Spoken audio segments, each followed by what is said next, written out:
Close to the shores of Africa, a necklace of small green islands floating in warm seas. They're called the Canary Islands, and they're one of the world's favorite tourist destinations. On March the 27th, 1977, two giant aircraft are heading there. The 650 passengers think they're on their way to paradise. They're on the road to hell. KLM 48. Their planes are diverted to a small airport on the island of Tenerife. As the day goes by, it becomes more and more choked with planes, and a thick fog sets in. Tension mounts. Passengers and crew are impatient to get to their final destination. We're going. Adam 1736, report. Runway clear. Okay, we'll report when we're clear. To clear that. What do you say? Is it to clear the Pan Am? Oh, yes.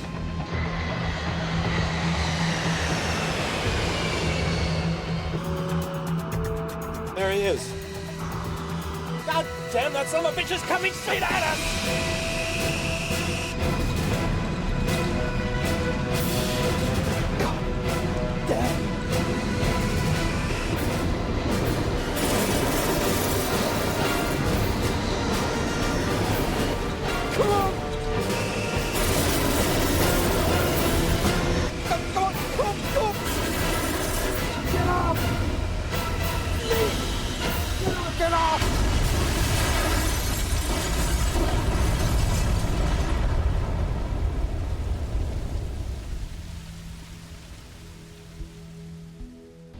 Words cannot adequately describe the horror.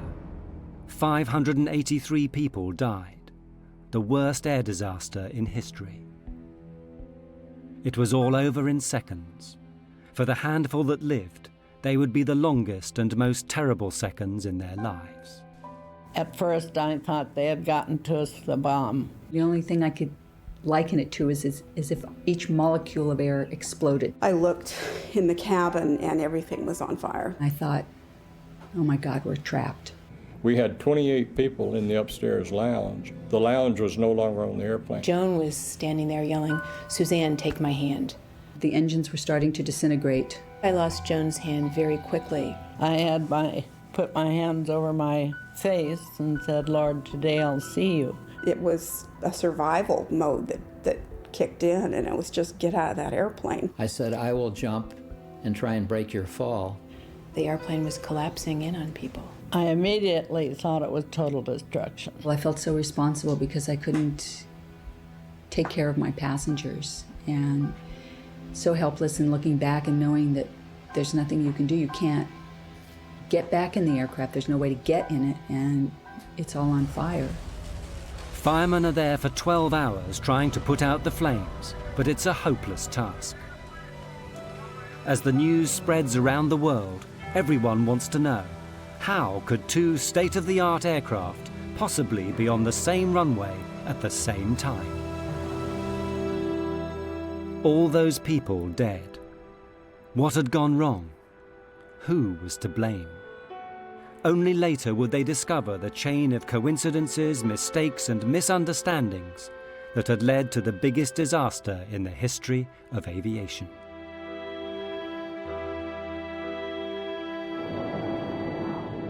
The story begins at midday on the 27th of March.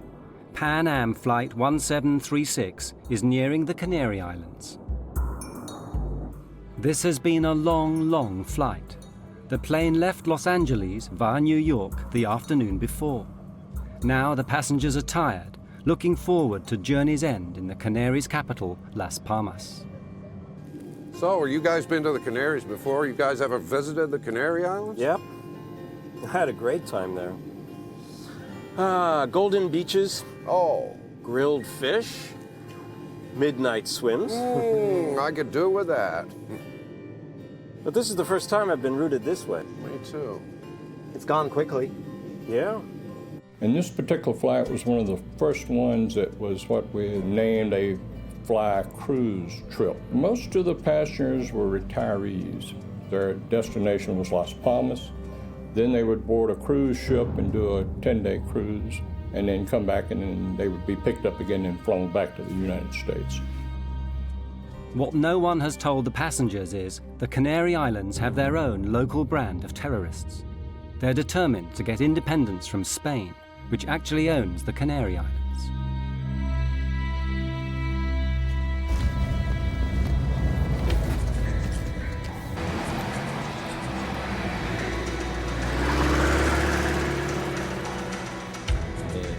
What everyone has to understand is that the Canary Islands are at war. As long as the islands are a colony, they will be at war with Spain. If the Spanish government doesn't agree to our three conditions, we'll launch full armed combat and we'll fight to the very end. Continuerons la lutte jusqu'à la fin.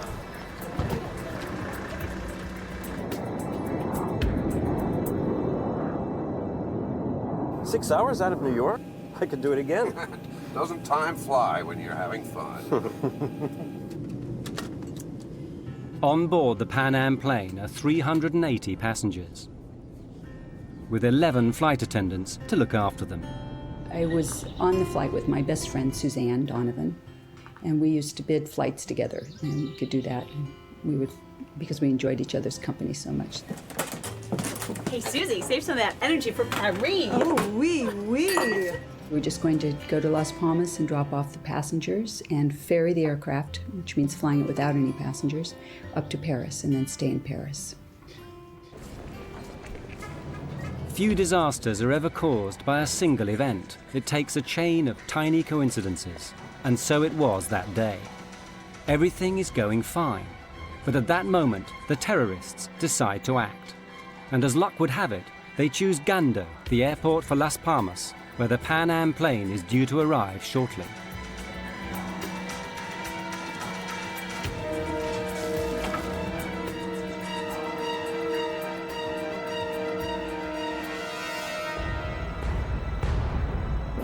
Just ahead of the Pan Am is another jumbo jet from the Dutch airline KLM.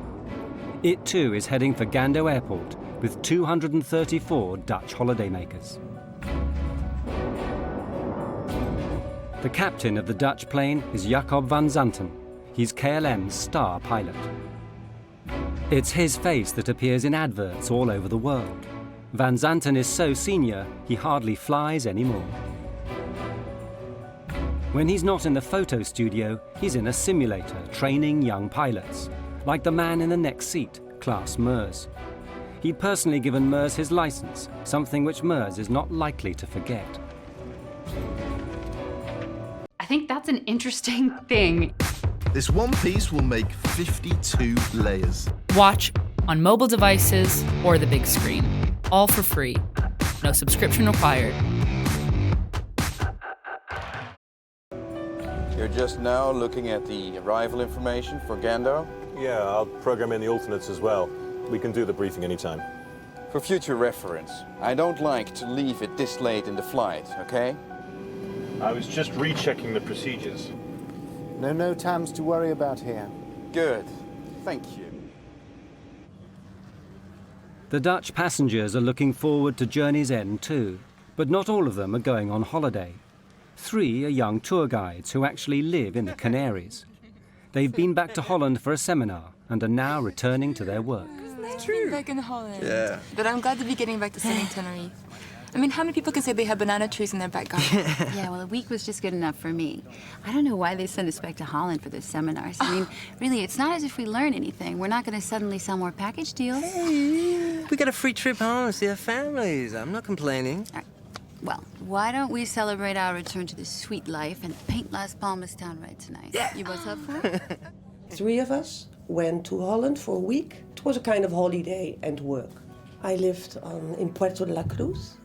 That's a small village in northwest of Tenerife. Yvonne was traveling with me.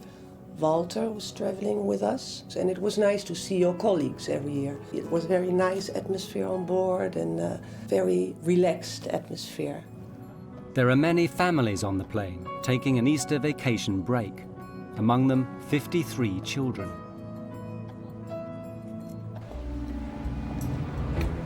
There are 2 bombs in the terminal. You have 10 minutes to save as many lives as you wish. We'll talk again.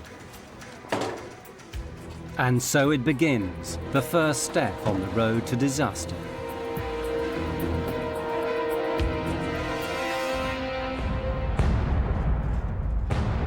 On the Pan Am plane, they know nothing of this. All is relaxed as the flight nears its end. You have control.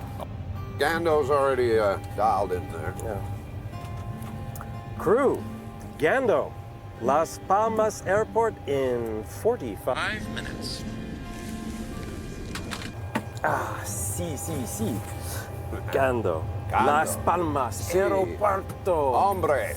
Hand me the arrival info, would you? For the passengers, a welcome sight. The flight attendants beginning to tidy up in preparation for landing.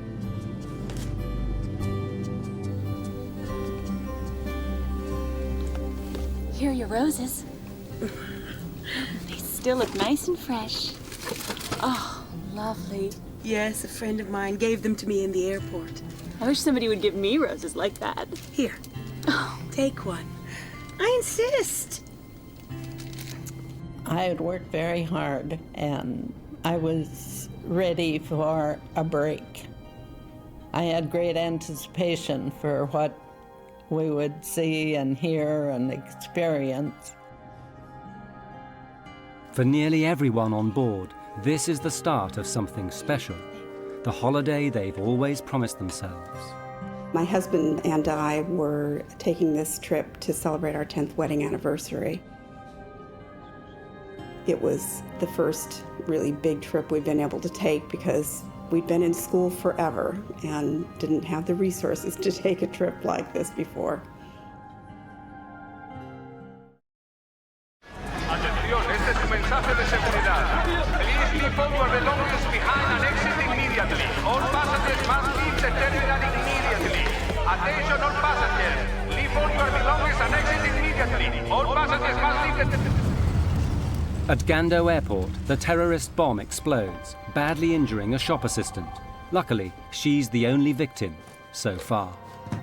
Approach. Security here. We've had an explosion in the terminal and we've been told to expect another. We've got to close the airport now. You need to divert all inbound traffic. Of course, right away. Gando, KLM 4805 is with you now. Flight level 350, inbound, request approach. KLM 4805 Gando, the airport is closed. Divert to Los Oleos Airport via Tenerife VOR.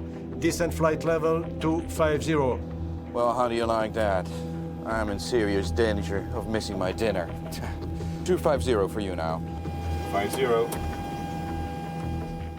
This diversion is bad news for the Dutch pilots.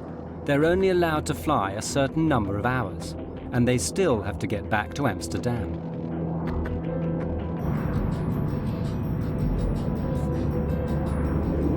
Gando, Pan Am 1736, good afternoon. We're on flight level 370, 120 miles west, inbound, approach. Pan Am 1736 Gando, the airport is closed. Divert to Los Oleos Airport via Tenerife VOR. Descent flight level 250. We filled her up at New York. Ask them if we can wait.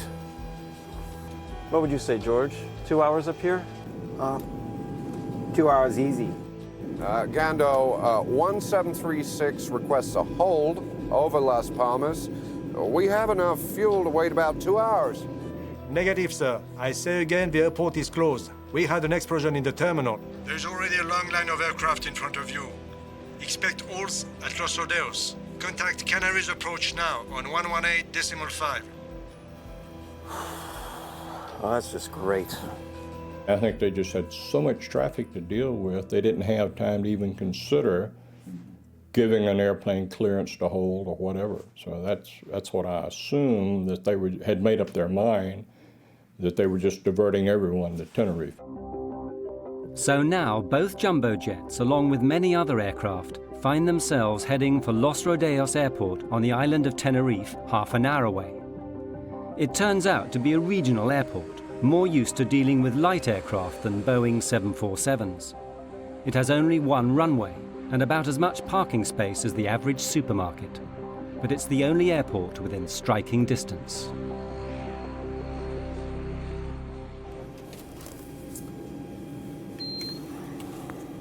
Ladies and gentlemen, this is Captain Grubb speaking. We've just been told by air traffic control to land at Tenerife, which is about a half-hour flying time from Las Palmas. Apparently, there are some difficulties in the airport. We're working the radios up here to see if there's a way that we can get you over to Las Palmas just as soon as we can, on the ground. I'll let you know when we have some more information on that. Thank you for your patience.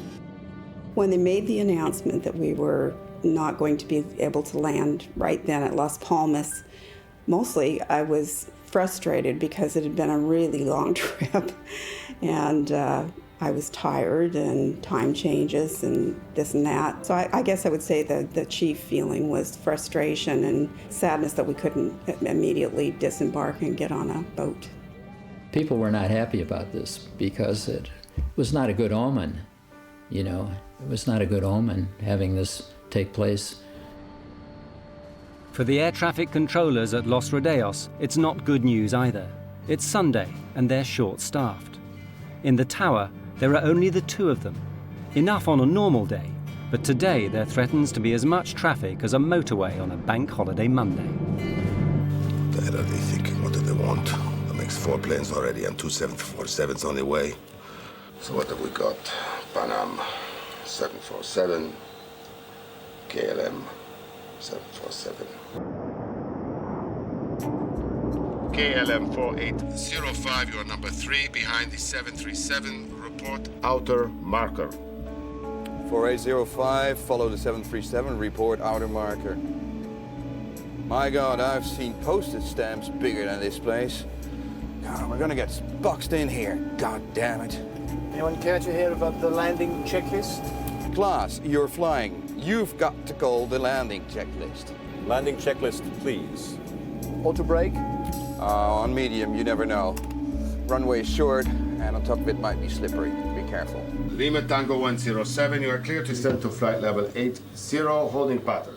At Los Rodeos, planes are pouring in one after the other. Sunjet 282, switch to ground now on 118.7. Sunjet 282, switching to 118.7. Good day. God damn it.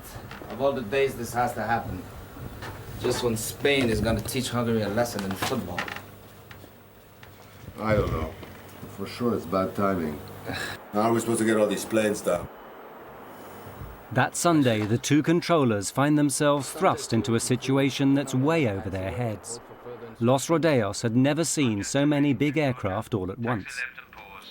Contact standby for taxi clearance. Sunjet will take your place. You can begin your taxi just after it passes behind you. Brake, Spantax, hold on. Hey, say, where are you going to put the KLM? Next to the breathing 737. No choice. Still waiting for the Panam 747. Yeah, but that's 2 large carriers. It won't be easy to handle. You gotta leave some room for these other planes that want to roll. Panam 1736, leave level 230 now for level 120, call back crossing 180. The Pan Am plane begins its approach. 1736 cleared to flight level 120, report crossing 180. The passengers are fed up. After 13 hours in the air, they're wondering when it's all going to end. Say, why the diversion? Is anything wrong at the airport? No, just a slight technical difficulty. It'll be cleared up in no time. Nothing serious? No, nothing to worry about. At the back of everyone's minds is, how long is this diversion going to last? Is it going to jeopardize their cruise? Will they miss the boat? Their tour guide reassures them. Hello, everyone. This is Bo Moss speaking. Ladies and gentlemen, our cruise ship, the Golden Odyssey, has got its engines running and will, I've been told, come out to pick us up if this delay should continue. So it will be just a few minutes longer. Please bear with us.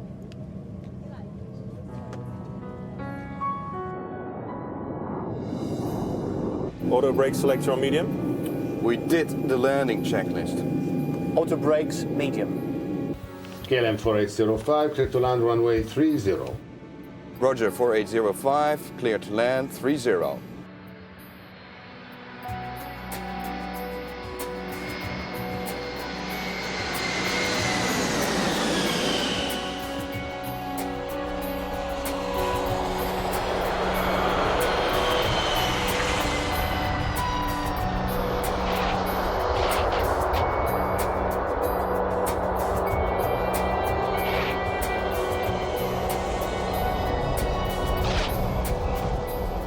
Nice. Clever kiss landing. Nice and smooth. Grandma didn't spill her tea. Next time, just get the plane stopped. Don't eat up all the runway. You never know. Okay? Right. I think he wants us to park parallel to the 737. All right. You've got room on my side. You can turn. Stop. Brake here. Stop. All right. That'll do. Good. Los Radios ground. KLM 4805. 4805 ground? Yes. Any idea how long we're going to be here? Negative 4805. We're waiting for the word from Gando. Well then, we need to get our passengers in the terminal so they can be more comfortable.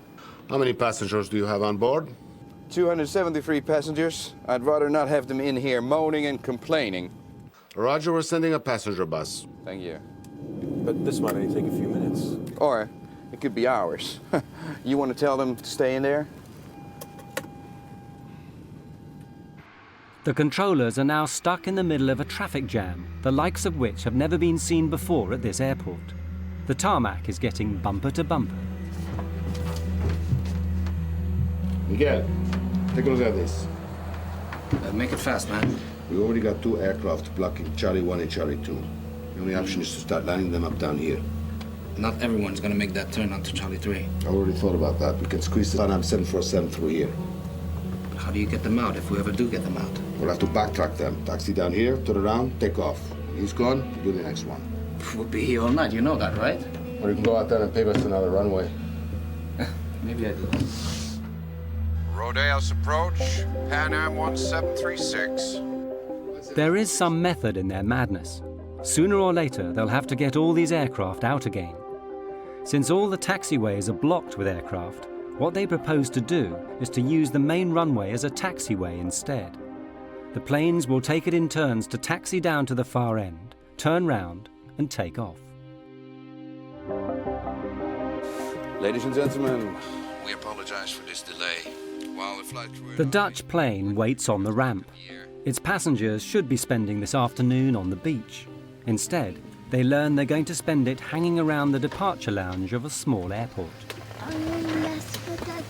No. We're going to visit another airport first, Los Rodeos. Then we'll be going to Las Palmas. Okay? Los Rodeos. Yes.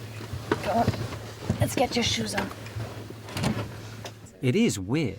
Robina, Walter and Yvonne actually live and work on this island.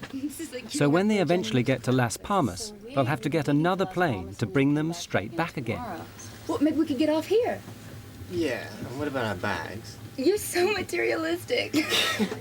Just because you want to see Paul doesn't mean the rest of us have to. Robina wants to see her boyfriend Paul in Tenerife tonight, not spend it in Las Palmas. I miss him so much after this week in Holland. I could skip Las Palmas, to be honest with you. Ah, we're moving. Let's go. Bye, see you.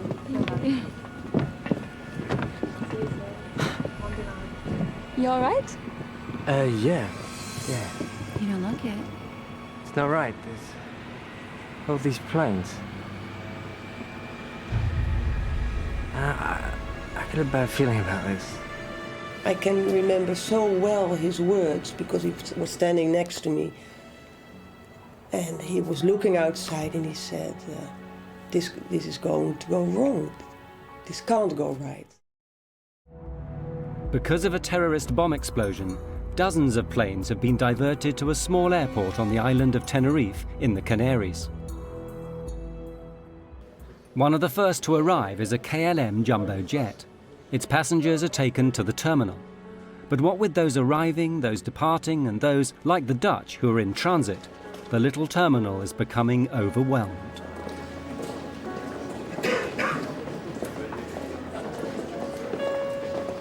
Pan Am 1736, short final for 30. Pan Am 1736, clear to land, 30. And now the Pan Am is arriving, just to make matters worse.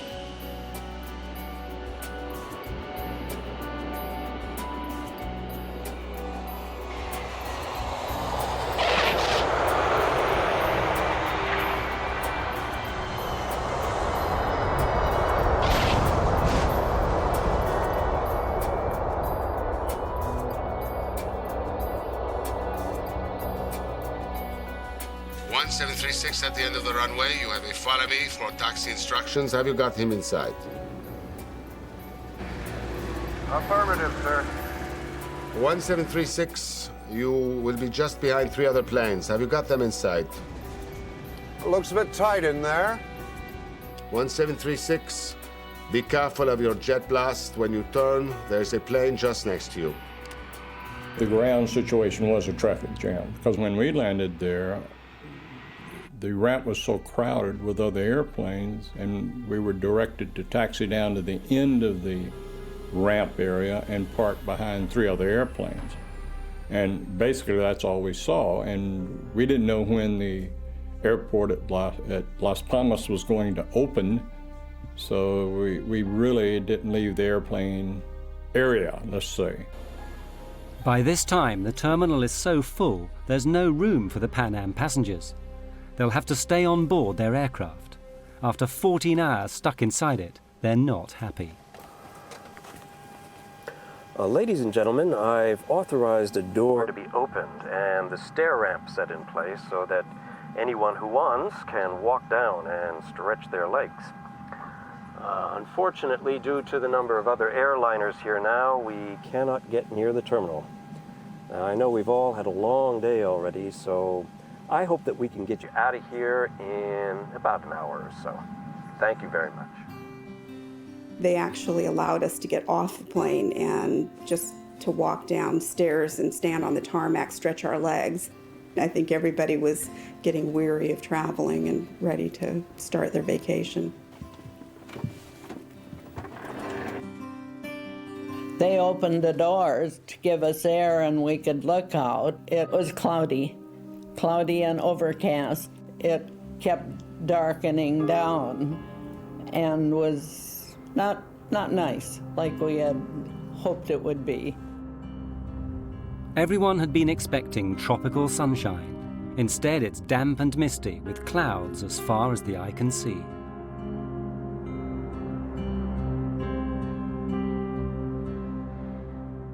I'm worried we're going to get caught by this fog.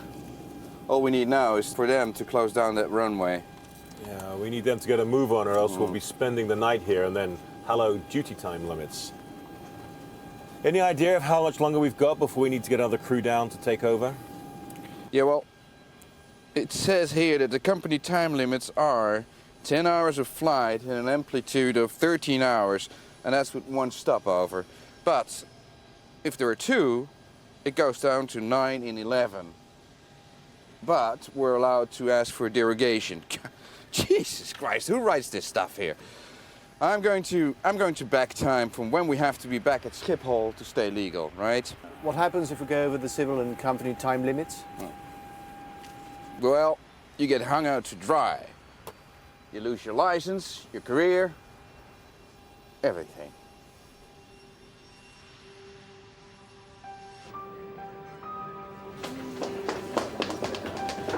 That's it, it's all settled. We can stay here in Tenerife. It's so stupid to go to Las Palmas now. We just have to come back tomorrow.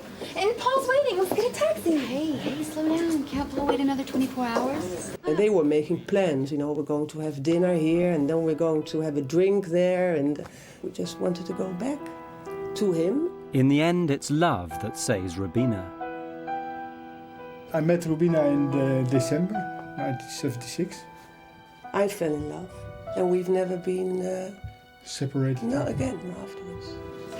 Why don't I pick up the bags and see you guys and stay together? Stay. You know, Walter and I actually know how to have a good time without you. Yeah.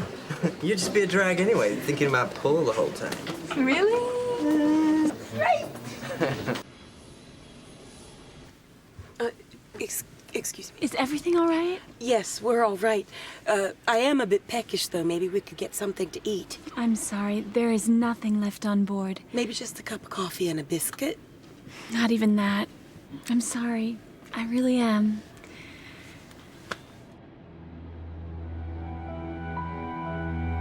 That was a long 4 hours without coffee or pop or anything. We had no food to serve. We had only the one meal that had been boarded in New York. We'd already served that before landing. And that was really all we had to serve. In the tower, the two controllers are also getting fed up. All the aircraft are in now, so there's nothing to do except listen to the football on the radio and worry. Clouds are gathering over the airport. Looks like we might have a campana. Yeah, these clouds are ready to jump down. A little more coastal wind, a drop in temperature, and we'll be covered in clouds. Better get a move on or they won't be taking off. Rodeos, Gando. Rodeos, go ahead. Gando to Tenerife ATC, we've just reopened. Temperature is 20 degrees. Winds light and variable. Arrivals raining 2-4. Gando will start sending them your way. We're at 14 degrees, fog and light rain. They'll be glad to get out of here. Let's get started. Should be tricky getting all these planes in line. We'll be all right. We'll just have to take it slow. No doubt about that. I just hope we won't still be here tomorrow. At last, everyone can leave. Well, here we go. To all aircraft, Gando is reopened. You can ask for startup and clearances at your discretion. Ladies and gentlemen, may I have your attention, please? Gando Airport has reopened. Your flights will be reboarding shortly. Please make your way back to the gate as quickly as possible when your flight is called. Thank you for your attention. Boarding was very complicated because when the passengers were called for their flights, they were scattered throughout the airport, in the cafeteria or buying souvenirs. We had to go around the map, and in fact, some passengers never did board the aircraft. Okay, right, so we need to leave within the hour, then make it a short stopover at Las Palmas, and we'll stay legal, all right? Willem, since we're trapped in here until the passengers get back, we might as well take on some fuel. Yeah, no, let's do that at Gando. It's less expensive there, right? Yeah, exactly. I mean, we've got enough to... There might be many planes wanting fuel at Las Palmas. Or who knows? We'll be in a hold if Gando's flood goes down again. While I'm sitting here in this seat, I make the decisions. You might have a point there. Refueling before they take off will affect everything that happens from now on. Ramp KLM 4805 requesting refueling.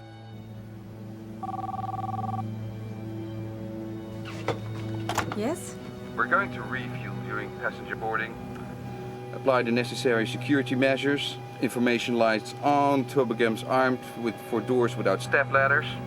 And do you know when we will be in the air again? My crew is starting to wonder about their shift time. Tell them whatever they like. I'm trying to save us some time here, okay? Certainly, Captain.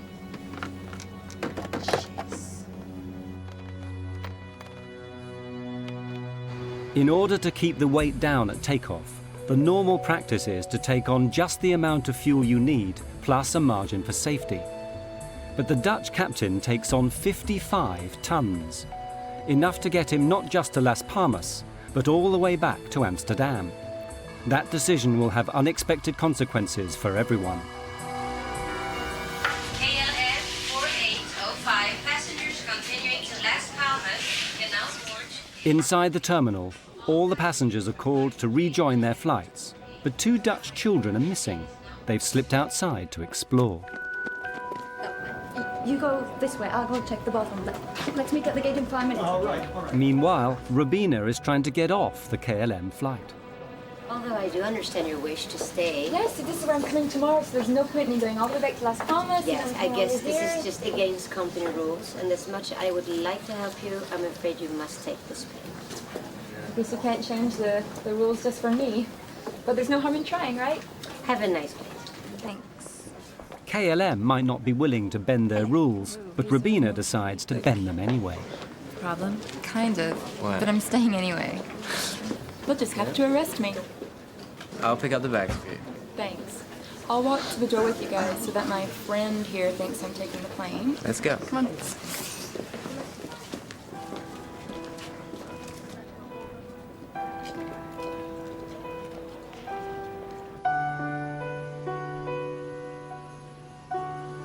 Well, they wanted me to go with them. And they really tried to persuade me, and I tried to persuade them to stay.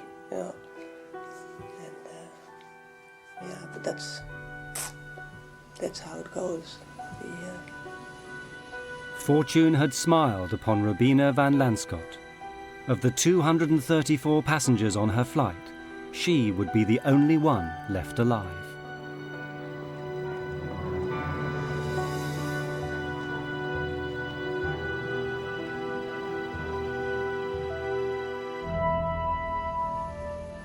The temperature is 14 and falling. The dew point is 12, not a good sign. The visibility is going to drop like a rock.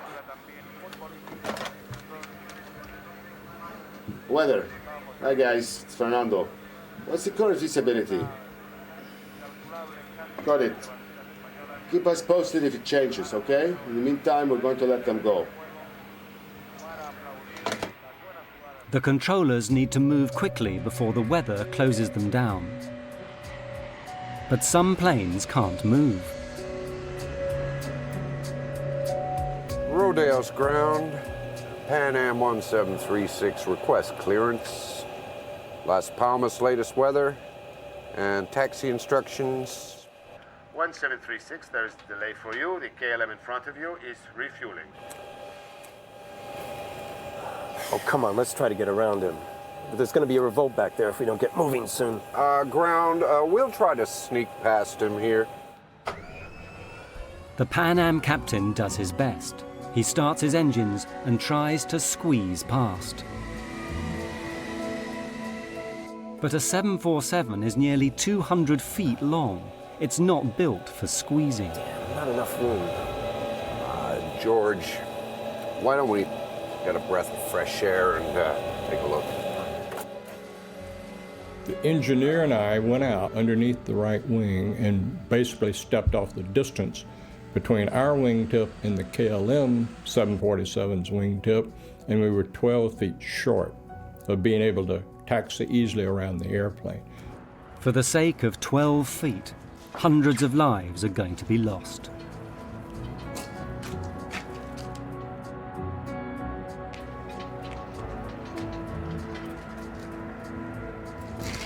Did you notice that when we were coming in?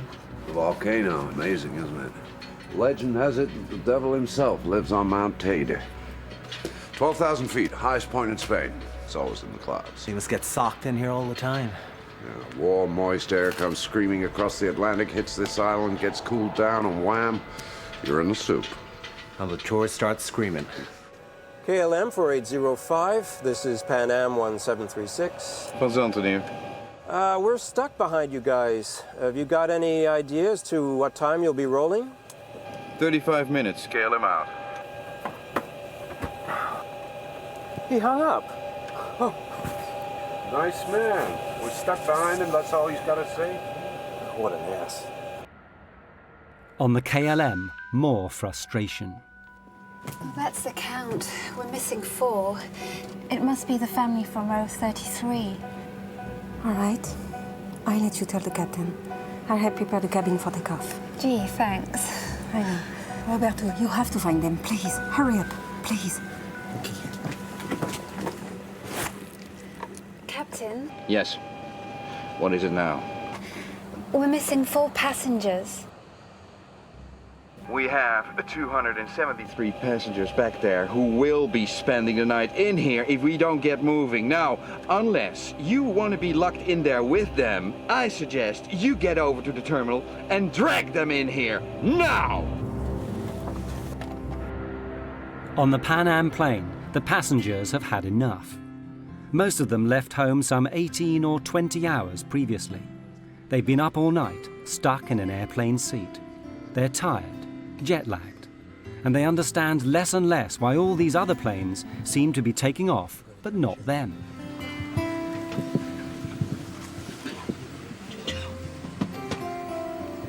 My friends, I know it's been a trying afternoon for all of us, but when we are finally on board the Golden Odyssey, you will be pampered day and night.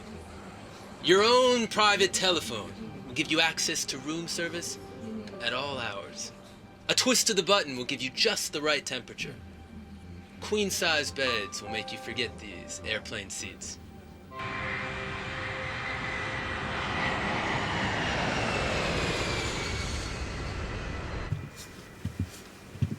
Miss, I can see the other planes are taking off. What's the holdup? I mean, we were here longer than those other planes. We'll be leaving in just a moment.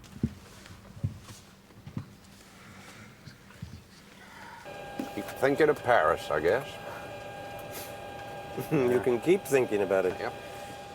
Moulin Rouge, maybe? The old Moulin Rouge. Dancing girls? Dancing girls. Da, da, da, da, Da, da, da, da, da, da, da. yeah, yeah, yeah, yeah, pa, pa, pa, pa, pa, pum. Da, da, da, da, da, ba, ba, ba, ba, ba, ba. Dum, dum, dum, bum, whoop, pa, pa, pa, pa, pa, pa, pa, pa, pa, pa, pa, pa, pa, pa, pa, pa, pa, pa. Da, bum, bum, bum. Ah. You ever get there? We get there. Around about this time, the ground controller, Roberto, manages to find the two missing Dutch children. Where have you been? Come on, hurry up. They're only waiting for you to take off.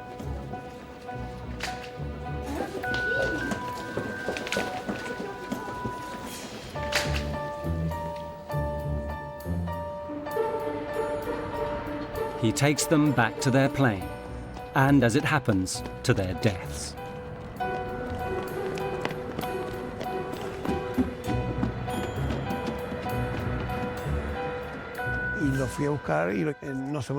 I'll never forget that. If I hadn't found them, they'd be alive today. But was it destiny?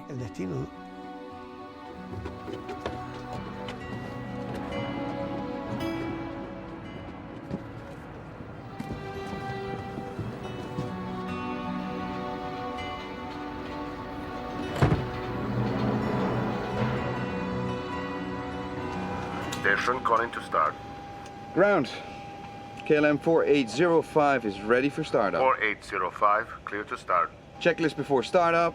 Plane free, blocks in place, doors shut and checked. Ready for startup in sequence 1, 2, 3, 4. Affirmative, ready on 1.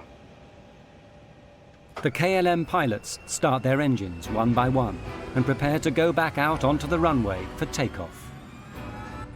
If the weather were good, there'd be no problem at all. But everything is changing rapidly, and for the worse.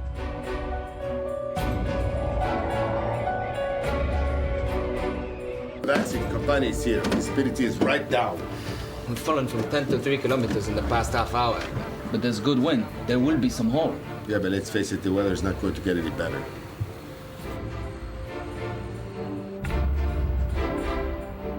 Approach 4805 requires backtrack on runway 12 for takeoff on 30.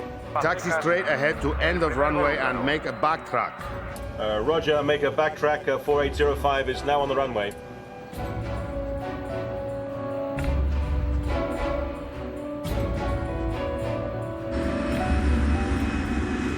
The KLM is now back on the runway. The Pan Am prepares to follow them a few hundred meters behind, through the fog, which is getting thicker by the minute.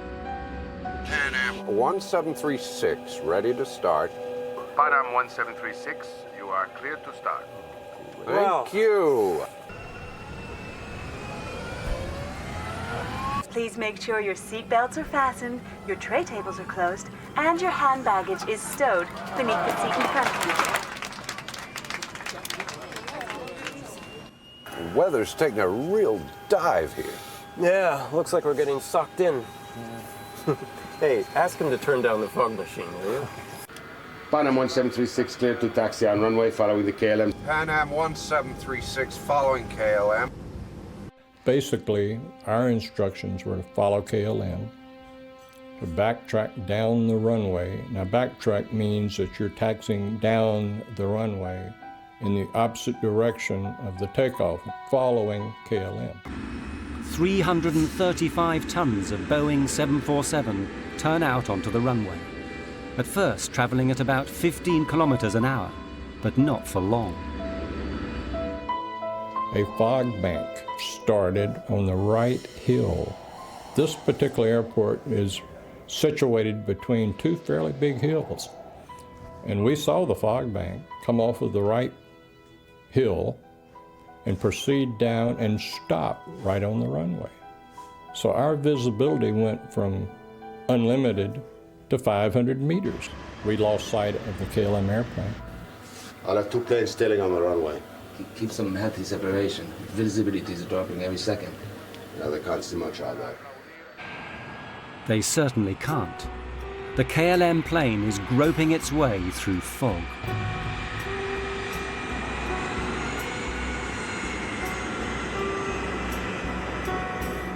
Can barely see the pavement. We're down to 50 knots ground speed, Scott. Taxi checklist. This is a nightmare. We'll never make the limits at this rate. And I really don't want to be spending the night at Las Palmas. I'll give headquarters a call. Taxi checklist. Please. EPR, ADI, safety compass. Compared and checked. Okay, we're massing 200 tons with 55 tons of fuel. The parameters are checked and verified by myself. Rolling checklist completed. The two aircraft are following each other on the same runway, but no one can see a thing. Everyone is nervous, especially the American pilots. They know that before long the KLM will turn round and come back down the runway at full speed, taking off. They have to get off the runway, but where? Pan Am 1736. Pan Am 1736, approach. We were also instructed to taxi down the runway, is that correct? Affirmative. Taxi into the runway. And leave the runway third to your left. Third to the left, okay. Third, he said? 3. Third to your left. I thought he said leave the first. runway third to your left. Third to your left. Yeah. Left turn. Look at it out there. I mean, this cloud just rolled right onto us. I don't think anybody has the minimums now. In a 747, the pilots are more than 10 meters off the ground. It's very difficult to see out. And it's built to fly, not to drive down a highway in thick fog, trying to find an exit. Tell me what you think, George. No. We've got centerline markings only. We need 800 meters visibility if we don't have the lights. Anytime you get a low visibility, such as that, on the back of the approach plates, you have the runway information. It gives you the minimum visibility you must have to be able to take off. We turned our charts over and it said RVR, minimum 700 meters visibility. So we assumed that with that, he'd just given us 500 meters. We couldn't take off.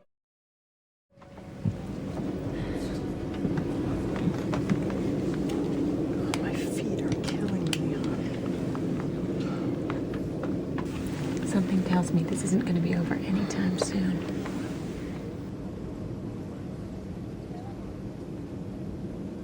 KLM 4805, how many taxiway did you pass? I think we just passed Charlie 4 right now. Okay, at the end of the runway, make 180 and report. Report for ATC clearance. Okay, sir. Tell me, is centerline lighting available for 4805? I don't think so. Stand by, I will check. The Pan Am is still traveling along the runway behind them, but very slowly now, because the pilots are confused. They thought they might have misheard the controller. Did he say the third exit, or was it the first? The first one was a 90-degree turn. Yeah, okay. This one down here is a 45. It must be the third. But this third exit seems to be an impossible turn for a 747. There must be some mistake. The logical exit is the next one, Charlie 4. It's only a 45-degree angle and leads to where they want to go. I'll ask them again. Would you confirm that you want Pan Am 1736 to turn left at the third intersection? The third one, sir. 1, 2, 3. Third one. 1, 2. Good, well that's what we need, right? The third one. Uno, dos, tres. Right. 1736, report runway clear. Pan Am 1736. We couldn't see any taxiways. We couldn't see barely the center line of the runway we were taxiing on, but we knew that the 45-degree angle to the left was the taxiway we were supposed to take. 1 kilometer ahead and out of sight in the fog, the KLM is nearing the end of the runway. 4805 and Pan Am 1736, for your information, the center line lighting is out of service. 4805, we copied that. Why am I not surprised?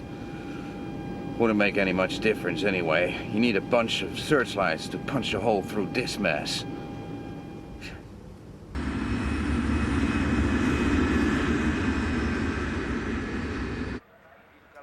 Back in the control tower, things are becoming stressful too. For several minutes, they've been unable to see either of these two big jumbo jets on the runway.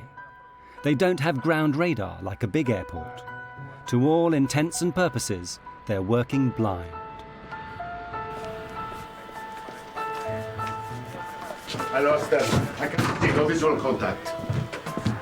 I hate walking like this, blind when the planes are on the ground. Even they don't know where they are. They're doing well, Devin. There's good separation distance. Pan Am 1736 approach. Position, please. 1736, just checking that... That's the 45 there. Yeah? Yeah, that's this one here. Yeah, I know. Okay, the next one is almost a 45. Yeah. But it goes ahead. I think it'll take us to the taxiway. Yeah, just a little bit, yeah. Okay, for sure. Maybe he counts these as 3. Oh, I like this. On the KLM, Captain Van Zanten knows that he is now very close to the minimum visibility for takeoff. There's a good chance he's going to be trapped on the ground, forced to spend the night at Los Rodeos. Not an enticing prospect. Christ bloody weather. Class, give me takeoff speeds. Yeah, okay. The V1 will be 120 knots and the VR is 135 knots. I'm preparing the frequencies, 139 and 138.7. Lights on? Affirmative. Strobes as well. Of course, the people in the back have no idea about any of this. The way that everything is clicking into place. That's it. Just one last hop and we'll be there. Okay? Goody. Is it gonna be a long holiday? Just like last year. The only thing which might alert them is the fact that the view from their windows is now down to just a few dozen meters. Where's the wing gone? It's hidden by the fog. What? A frog? A big green frog? Don't be silly, just calm down.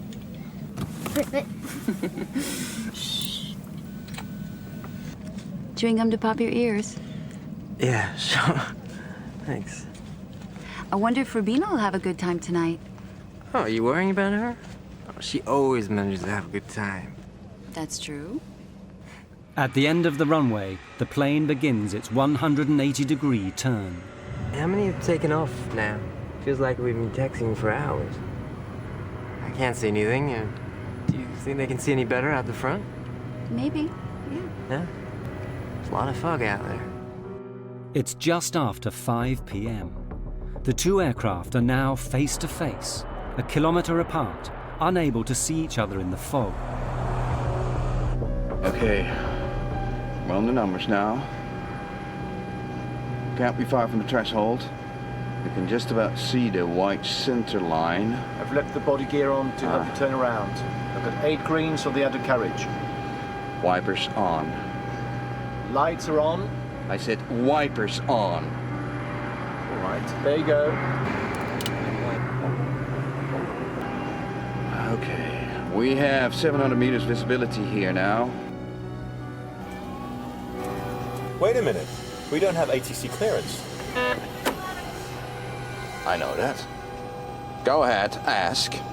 KLM 4805 is now ready for takeoff. We're waiting for ATC clearance. KLM 4805, you're cleared to the Papa Beacon. Climb to and maintain... ATC clearance is the route the aircraft intends to take once it's left Los Rodeos, but it's not permission to take off. That has to be obtained separately. Las Palmas VOR. Roger, sir. We're cleared to the Papa Beacon, flight level 90. Right turn out 040 until intercepting the 325. We're going. No! Stand by for takeoff, I will call you. And we're still taxiing down the runway. Pan Am 1736.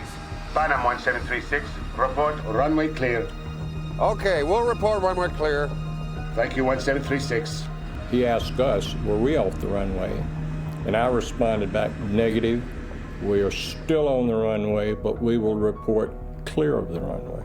That was the last thing I said over the radio. Let's get the hell out of here.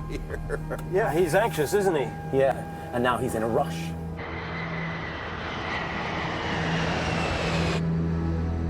We were only taxiing at 3 miles an hour. Nothing in my mind would have even given me the thought that he was taking off.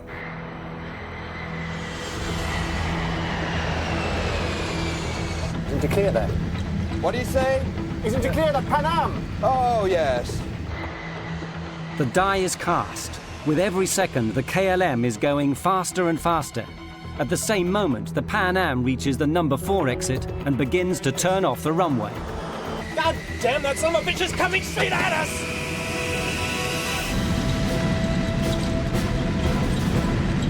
God damn.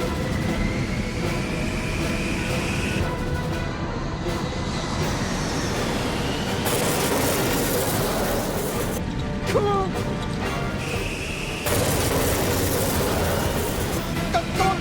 Go! Get off! Please! Get off!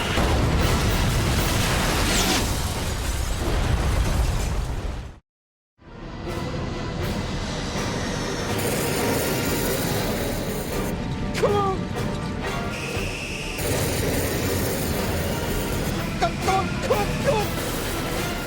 Get off!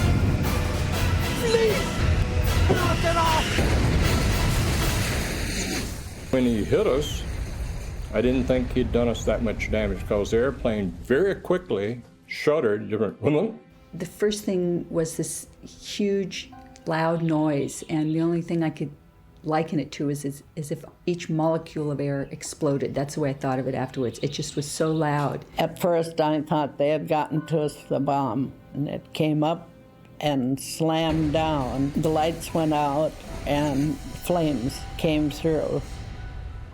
I had put my hands over my face and said, Lord, today I'll see you. The minute I opened my eyes, I looked in the cabin and everything was on fire. All the windows were going in the cockpit. I looked out to the right wing was on fire. I looked back to the left. We had 28 people in the upstairs lounge. The lounge was no longer on the airplane. It was just a big hole there. And I could see all the way to the tail of the airplane, just like someone had taken a big knife and cut the top off. People were just sitting in their seats. They weren't moving. I don't know why. Yeah, in normal circumstances, you're supposed to wait for a command, but it was clear you didn't need to wait for a command in this situation. There was fire, and I shouted to Suzanne, fire on the wing. She ran back to my exit and saw Suzanne standing there, getting ready to open the door, and just saw the door crumple like cheap tinfoil. And I thought, oh my God, we're trapped. I was staring at the door, and I yelled, Unfasten your seatbelts, remove your shoes, leave everything, come this way. And as I stared at the door, a jagged hole seemed to open up in the roof over the door. And the next thing I knew, I was outside that. I don't know how I got out there. Joan was standing there yelling, "Suzanne, take my hand." And I was standing above the level of the door on fuselage rubble pieces. And I leaned down and said to Suzanne, "Give me your hand." She grabbed me out with one hand. I mean, I don't know how she lifted me. And then we were standing up on top of almost on top of this airplane. And I thought, it's really a long ways down. If we jump, we're going to break our legs. We were on debris. It was like ice flows, big chunks of fuselage kind of moving all around. The engines were starting to disintegrate already. We could hear them disintegrating and throwing metal. I lost Joan's hand very quickly, so I jumped. And it seemed like the leap from a second-story building. The captain, he elected to jump down in the first-class section of the airplane, and when he hit the first-class floor, the floor collapsed and he fell on down into the cargo area. It was so hot that the oxygen bottles exploded and burned him very badly, as a matter of fact. It was a survival mode that kicked in, and it was just get out of that airplane. I didn't stop to think about how it happened. I went to where the door would have been, and I left my wife seated. And then it came to me, what am I doing? Where's my wife? So I turned around, and she was coming, and I said, I will jump and try and break your fall. My husband was sitting to my right, and I undid his seatbelt and kind of pushed him out of his seat to get him moving. And we headed for the door that was closest to us. And it was engulfed in flames, and there was no way to exit that way. I looked over, and at some point, someone had opened the other door, which was amazing to me. And I just yelled over here and headed toward the door on the other side, which was, again, the wing door. In the haste to get out of the burning plane, Karen became separated from her husband. He died in the flames.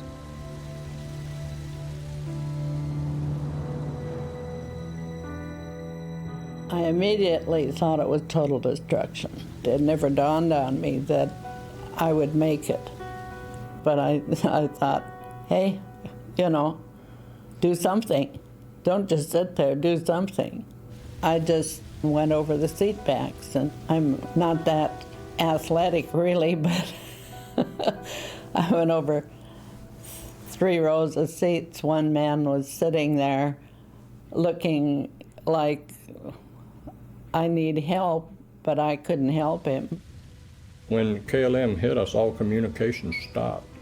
The tower called and couldn't get any response from either the KLM or ourselves. There was an airplane in the holding pattern right above Tenerife. Called the tower and said, I see smoke and wreckage on your runway. Rodeos approach Sterling 105. We're downwind from runway 30 and something's glowing on the field. Looks like a fire. Are you aware of any fire? Shit, this can't be true!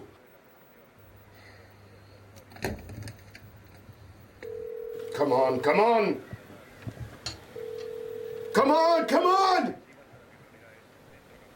He hits the emergency warning. After KLM hit us, he went on down the runway and hit on the runway 1,500 feet down, closer to the tower. So when the fire truck and the ambulance came out, they got to him first. So no one came to us for quite a while. As a matter of fact, I remember thinking, I wonder why somebody hasn't gotten out here to help us.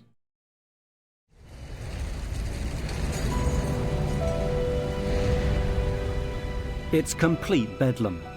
In the fog, the fire trucks don't know where to go. When they eventually find the Dutch plane, it's hopeless. Everyone's dead. And the whole time, they don't realize there's a second plane a short distance away, hidden in the mist, with people waiting to be saved. It's another 20 minutes before the Pan Am plane is discovered.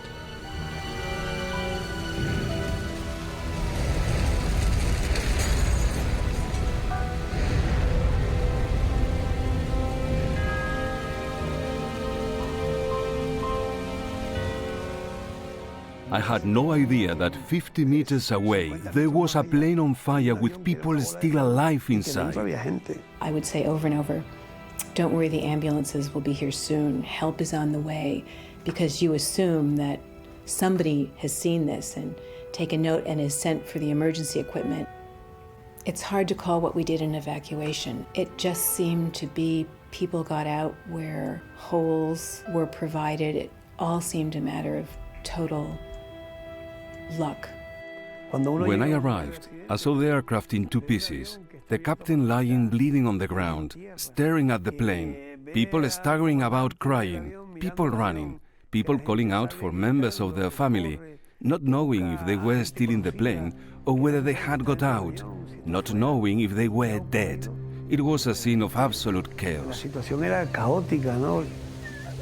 Only 20% of the Pan Am passengers get out alive, and most of them are gathered on the left wing, which has somehow miraculously remained intact.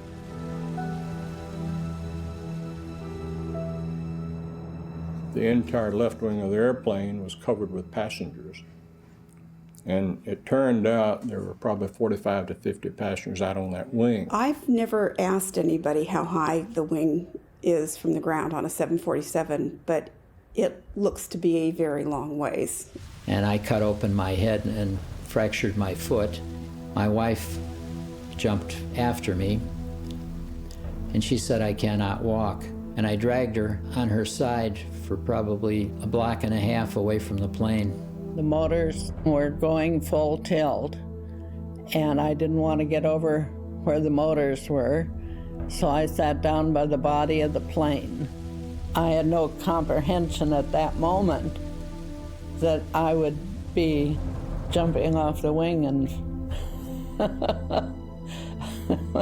In the debris, you knew there were trapped passengers and people, and there was absolutely nothing you could do to help because the airplane was collapsing in on people. Only one door was opened by a crew member, and that was one of the black flight attendants who did that. And she lost her life when the engine disintegrated and debris hit her. And I thought if we could just walk around to the other side of the plane, we would find all of the passengers and our other fellow crew members, which of course wasn't the case. Even 20 minutes after the disaster, the controllers in the tower still have no idea how serious things are. Departing aircraft. All departures are suspended until advised. Hello.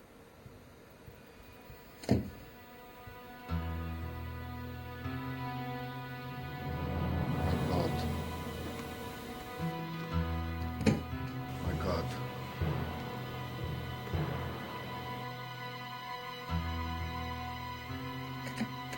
I'll get local fire out of here. Notify the ambulance. We have an emergency. We need every vehicle they've got. We're done. This can't be our fault. I mean, I told him to clear the taxiway.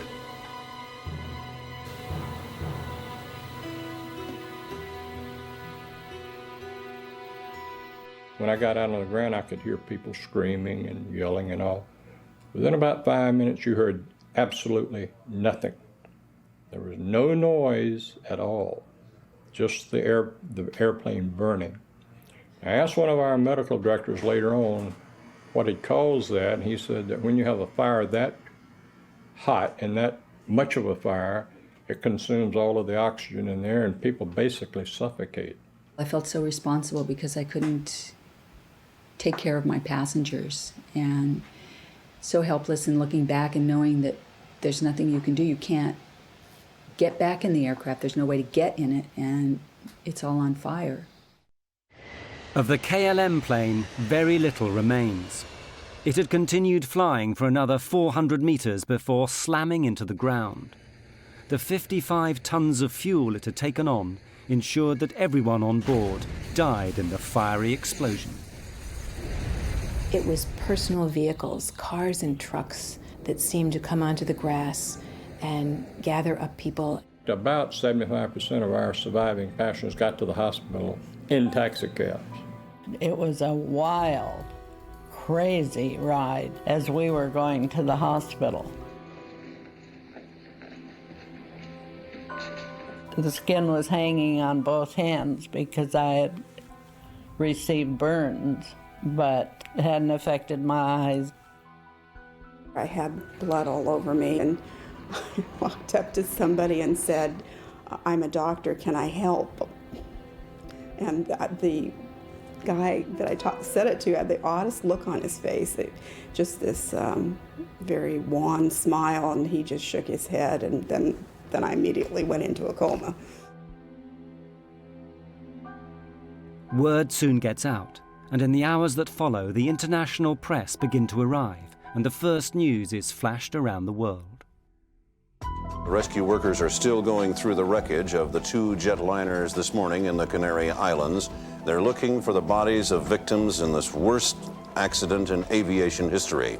2 jumbo jetliners, 747s, collided on the ground at the airport at Santa Cruz de Tenerife yesterday morning. One was a Pan Am charter from Los Angeles that picked up more people in New York before flying to the Canaries. The other was a KLM charter from Amsterdam in the Netherlands. They set up a morgue in one of the hangars, and it was huge, and they had all of the nearly 600 bodies in that particular hangar, or temporary morgue. The death toll rises to 583 people, nearly twice as big as any previous accident.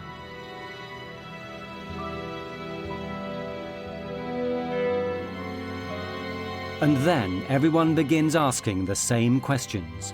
How and why could 2 state-of-the-art airliners smash into each other on the same runway?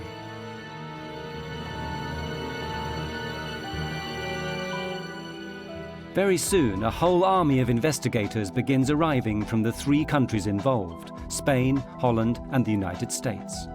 Under the rules that govern this sort of thing, they all have a right to be there, but that doesn't mean they're going to get along. In Spain, the military still runs everything, including aviation. When the American team from the National Transportation Safety Board arrives, the Spanish general in charge won't even let them into the room. I sneaked in, and I went to the general and told him, "The general, my name is Luis Carmona. I represent the U.S. government, the NTSB, and I am here to participate in the investigation." He answered back to me, "I represent the king, and you get out." So as I was walking out, he looked at me again and he said, "Hey, you don't look American." And I told him, "Well, yes, I am an American, but I was born in Cuba." And he said, "Well, so did I. I was also born in Cuba." So he turned around and he asked me questions and asked me to bring my team in, and we started doing the accident investigation then. The investigators discover the chain of coincidences that had led remorselessly to the deaths of 583 people. If any one of them had not occurred, neither would the accident. The first had nothing to do with airplanes. A terrorist bombing perpetrated by a small group fighting for their independence. Their intent was to create publicity for their cause. In that, they certainly succeeded. There are 2 bombs in the terminal. You have 10 minutes to save as many lives as you wish.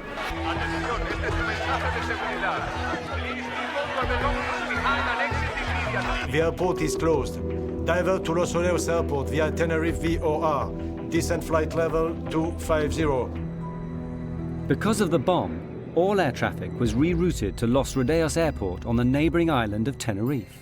But it's a small regional airfield with only 1 runway. A 747 can land there. The runway is long enough, but that's all. The airport is ill-equipped and unable to handle that amount of planes or people. Lima Tango 107, you are clear to descend to flight level 80. Subject 282, switch to ground now. Contact standby for taxi clearance. KLM 4805, clear to land runway 30. Pan Am 1736. Pan Am 1736, short final. As luck would have it, this tidal wave of traffic happens on a Sunday afternoon, when there are just 2 controllers on duty. They're good, but not used to handling as many airplanes as on that day. Big airplanes that need lots of room to park. They are confronted with an enormous jigsaw puzzle. We'll be here all night, you know that, right? Or you can go out there and pave us another runway. Meanwhile, in the KLM cockpit, the stress is mounting. Any idea of how much longer we've got before we need to get another crew down to take over? Yeah, well, KLM had recently introduced new company rules which handed out severe penalties for pilots who exceeded their flying hours. What happens if we go over the civil and company time limits? well, you get hung out to dry. You lose your license, your career, everything. The KLM plane has to get away before 5:30 that afternoon or abandon the flight. Hundreds of passengers would then have to be found hotels on this small island. A new crew would have to be flown in from Amsterdam. The expense would be enormous. Willem, since we're trapped in here until the passengers get back, we might as well take on some fuel. But that seemingly simple decision seals the fate of everyone aboard the KLM. Refueling not only delays him for half an hour and the Pan Am stuck behind him, it makes the KLM plane so heavy it'll be unable to lift off and clear the Pan Am plane on the runway. The half-hour delay has another effect. During that time, the weather changes abruptly. Los Rodeos is an unusual airport. It's on a plateau high in the hills. Los Rodeos Airport is at 2,000 feet elevation, and the normal clouds in the area, they stay about 2,000 feet. So when the wind blows the clouds over the airport, it closes the airport. The visibility goes to zero, and it goes on and off all the time. Unfortunately, for an airport that's constantly lost in fog, Los Rodeos is ill-equipped to deal with it. It has no ground radar so that controllers can see where the planes are. In fact, the facilities are downright primitive. When he was not, they had a person sitting in a building next to the runway, and he just took a visual measurement of the weather, and that's how the weather was checked. And that's about all. In the fog that day, both aircraft are invisible to the controllers. I lost them. I can't see no visual contact. There are no runway center lights working either. Visibility is on the borderline of what is safe. In fact, as far as the Pan Am crew is concerned, it's below the legal minimum, so no aircraft can take off. Look at it out there. I mean, this cloud just rolled right onto us. I don't think anybody has the minimums now. But the Dutch are working to a different set of rules. The scene is all set for a disaster. What will actually trigger it? The Dutch investigators thought they'd found the reasons. God damn it. Of all the days this has to happen. Just when Spain is going to teach Hungary a lesson in football. The controllers, they say, were listening to the football on the radio. Perhaps their minds weren't on the job. Furthermore, their bad English had confused the pilots. Taxi into the runway. And leave the runway third to your left. Third to the left, okay. Third, he said? 3. Third to your left. I thought he said Leave the first. runway third to your left. Third one, sir. 1, 2, 3. Third one. 1, 2. Good, well that's what we need, right? The third one. 1, 2, 3. We were listening to the controller talking to the other airplanes. We were listening to the controller giving the ATC clearances, the taxi clearances. And he spoke clear enough English for anyone, I think. So I'd have to say no, I don't think the controller was involved at all. I don't think he had any fault at all in this accident. 1736, just checking that... That's the 45 there. But the Dutch haven't finished yet. Yeah, that's this one here. Yeah, I know. They make an even more controversial claim, one that provokes a blazing row, that the Pan Am plane had caused the accident by being on the runway when it shouldn't have been. They hadn't followed orders to turn off. Okay, for sure. Maybe he counts these as 3. Oh, I like this. They were going to taxiway 4. He was instructed to go on 3, but he had to go 4 because taxiway number 4 was the one that had 45 degrees. and it was easy for the 747 to access it. We said, confirm which taxiway you want to take. And he says, the third on your left, 1, 2, 3, the third on your left. And here again, I still believe this. I think he had seen us go by the first one, and when he says, count 3 more taxiways, the third, 1, 2, 3, we were doing exactly what we thought he meant for us to do, and I still think that's what he meant for us to do. It was the logical taxiway to take. Whether they should have taken the 3rd or 4th exit became largely irrelevant anyway, because it became clear that Captain Van Zanten had made one of the most elementary mistakes a pilot can make. He'd taken off without permission. We have 700 meters visibility here now. Wait a minute. We don't have ATC clearance. I know that. Go ahead, ask. KLM 4805 is now ready for takeoff. We're waiting for ATC clearance. KLM 4805, you're clear to the Papa Beacon. The KLM is given its ATC clearance, which is simply the route it must follow after takeoff. Now, it must wait for permission to take off. 325 radial at Las Palmas VOR. Roger, sir. We're cleared to the Papa Beacon, flight level 90. Right turn out 040 until intercepting the 325. We're going. But why didn't his crew stop him? It's very difficult for a co-pilot or a flight engineer to tell the captain, hey, look, you missed something.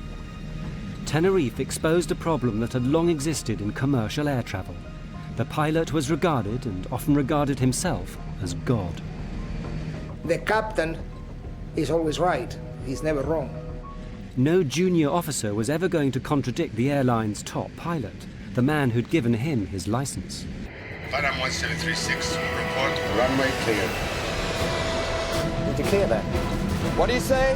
Is it to clear the Panam? Oh, yes. Captain Van Zanten, highly stressed, knowing that he has to take off or abandon the flight. His crew, aware that he's done wrong but frightened to tell him. Disaster is now inevitable. God damn.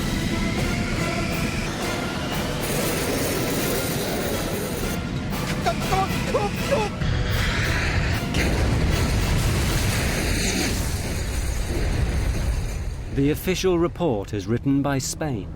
It blames the accident on Captain Van Zanten's decision to take off without permission. The Dutch refuse to accept it. They publish their own report, blaming language difficulties and the general confusion at Los Rodeos. What I learned from the Tenerife accident is that regardless of how well qualified, experienced, professional, and exact professional you are, okay, accidents, as long as human beings are involved, accidents can always take place. The insurers pay out a record sum, $2 billion in today's money.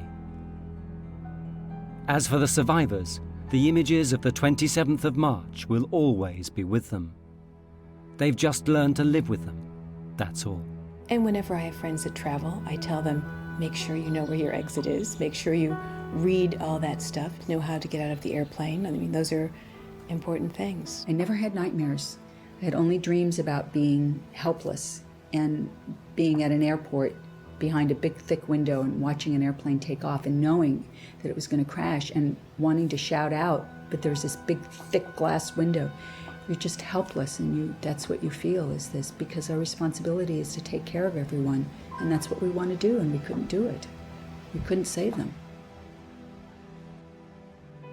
The loss of my husband had a tremendous impact on my life, on my son's lives, on my extended family's lives. It was huge. And you can see how strange life is, you know, that things like that happen, that you get off and they go on, and perhaps if the plane left a minute later, it wouldn't have happened.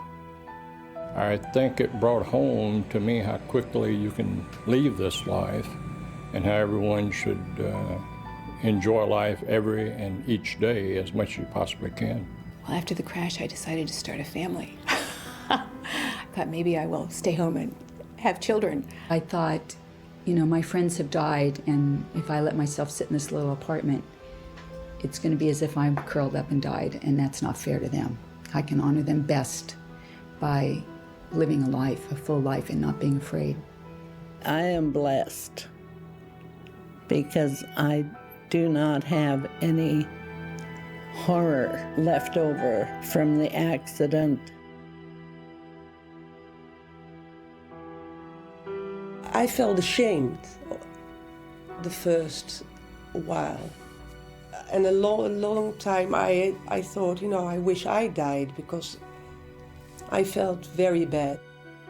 I was scared for quite a while after the crash, but I knew if I flew with Joan, she would pull me out again. I had to quit the NTSB. I didn't retire. I felt so bad that I became ill.